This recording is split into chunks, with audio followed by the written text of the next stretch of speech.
for it to see that. You just put it around other people, and it's going to naturally learn what to do as a person by watching people. Common sense. And my argument was that boredom is the natural educator. Because when you're sitting there, you get bored. Your subconscious is constantly recording stuff. It's recording things. So even when you're bored, you're still recording and learning stuff.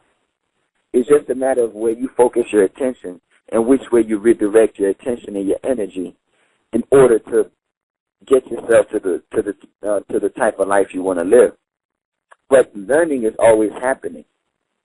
So people getting in the way of learning is usually what leads to people homeless on the street, or people who, can't fit in or who have issues. And there's also a lot of mental illnesses and other things of a similar nature. But even in that case, what you have to think about is that a lot of what we call mental illness today is just a natural response to the way that society places kids in unnatural conditions. And I'll say it over and over again, sitting in the classroom for 8 hours a day and getting herded from room to room at the sound of a bell is not a natural condition for human beings. So maybe the people that get labeled as crazy or misfits are people who are just having a natural response to a crazy situation. And that causes me to raise my eyebrow at the people who accept this crazy mechanism like it's a normal thing to do and act like, oh, it was the greatest thing ever.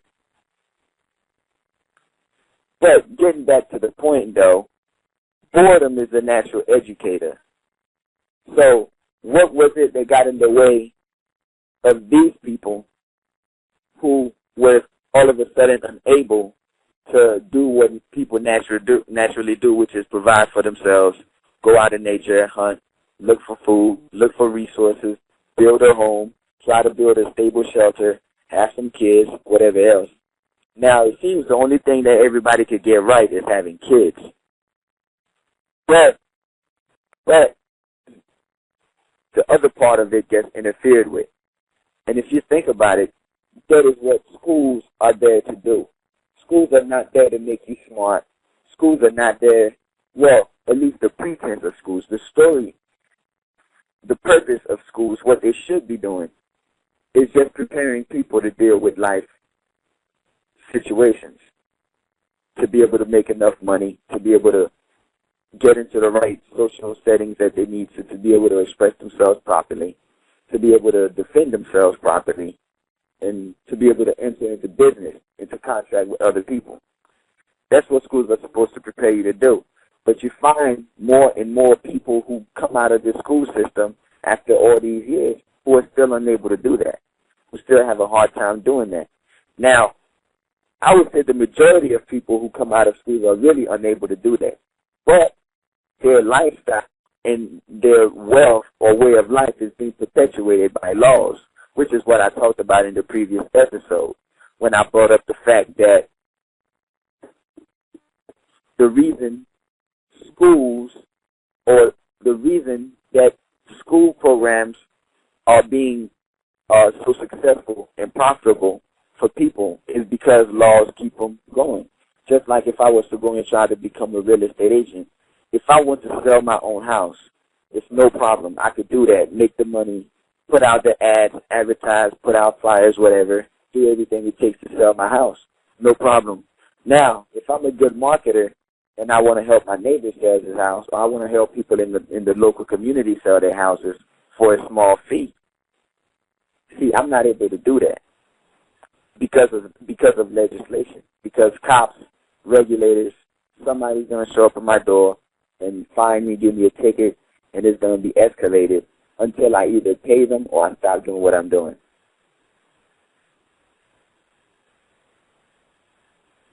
So it's not that schools are producing people. What is really happening is simply that schools are being perpetuated through government grants, government funding, and through the government perpetuating the belief that school is needed or helping to perpetuate their belief. Like I said, it's a large marketing campaign when in reality you kind of paying way too much money to learn stuff that you could learn on your own for far less. How do we know you're paying way too much money? Well, we have a global economy now.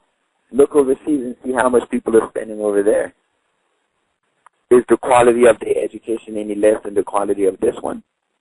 Well, then if that is your argument, then you have to go back and look at the statistics on how far down we rank as an educated country in literacy, in producing scientists, in producing engineers, producing architects. We actually rank as one of the lowest countries. So it's not really a sustainable argument to say that schooling is the only way to achieve any type of success. But the problem is a lot of people who drop out don't really have any other places to look, which is why I'm currently writing a very long article, might turn it into a book soon, called Business Ideas for Dropouts. And if you go on my blog, which you can find in the links on my BlogtalkRadio page of the Dropout Rebellion, and it's dropoutrebellion.blogspot.com, you can find that I have articles written, and I have one called Dropout Survival Guide, where I go over some things that are important to keep in mind if you're dropping out of school. You shouldn't just be dropping out of school into nothing. I was watching a video the other day, this one lady was talking about drop out of school into homeschooling. You have to kind of homeschool yourself if you really want to make that transition from being the average dropout to the dropout who actually makes it to becoming the educated dropout. But you have to do self-education. And that's why we also have a self-education support group that you can find by going on the same website. And you could join it. Just send me an email and I'll let you in the group. We just meet up and do Skype conversations. And it's just pretty much everybody, we discuss the information that I share in my articles about how to make money. And a lot of the students may be inclined to try those ideas out. And if they're willing to do that, then we discuss that on the show. And not do one-on-one counseling right there on the show for free, to help people get their businesses going. Because reading an article online or reading a book or something or a guide or watching videos may be helpful in giving you that initial information, that initial step to get you going.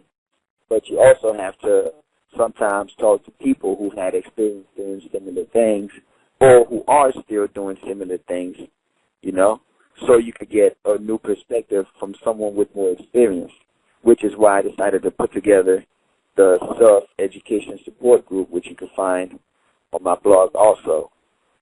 Right now, the schedule is sporadic. We don't really do it on a daily basis. It's just whenever we all decide to get together and do it. When someone needs to talk about something, then we'll host a session, and it's all done through Skype. Now, thanks for listening. This is the Dropout Rebellion with Blog Talk Radio. Call in at 646-716-9094. But in conclusion to this episode, I hope you enjoyed the clip at the beginning. I'm going to play it one more time before we leave. And I just want your feedback and your opinion. And you can leave a comment on my Blog Talk Radio page of what you think that video meant and where I was really going with it.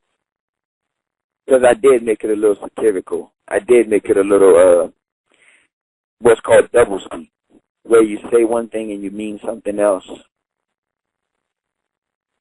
But check it out. Let me know what you think. This is your host, Prince, with the Dropout Rebellion on Blog Talk Radio, and I'm signing out. Why would you ever want to drop out of school when everyone around you has made it very clear that your future is what's hanging in the balance? I mean, don't you know that an education is required in order for you to do anything of value or significance with your life? And although many wealthy and successful individuals did drop out of school exactly like you're thinking of doing right now, it's still a pretty bad decision for some reason. Where would we learn to read or write if it wasn't for schools, right? I mean, most kids do teach themselves how to walk or talk, which are much more important and fundamental skills than learning to read or write, we still understand that that's not really that important. We all know that schools are the only way to get an education. Don't you know that? I mean, even though the facts show that before public schooling was instituted, the country was much more literate and read at a higher level than it presently does, but I digress.